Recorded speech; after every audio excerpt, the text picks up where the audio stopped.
rather, of Maine was worried about voter fraud because dozens of black people voted. Let me show you what he said.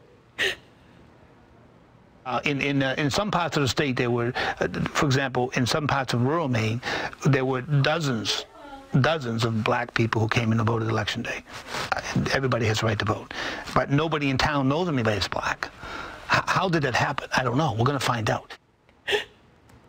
Now, he then went ahead to explain why he said this. Watch his explanation, Professor. I'm putting it up on screen. He says, I think we're the whitest state in the country. So if you go to the polls and see people who are black, it's unusual. There's nothing about me that would be discriminatory. I know black people. I play basketball every Sunday with a black guy.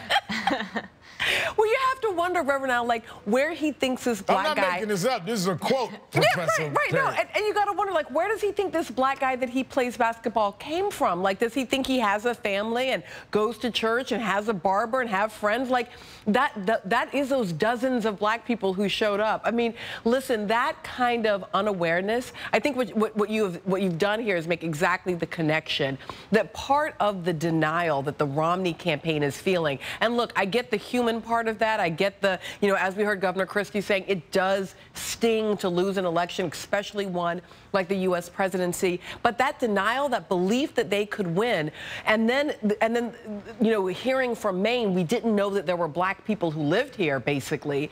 Other than the guy that plays basketball. Other than the guy who plays basketball. But those things being connected, I think, are really connected in that they're part of the GOP really failing to recognize what America is at this point, and this kind of like determination, this refusal to live anywhere other than a sort of 1950s version of what America used to be.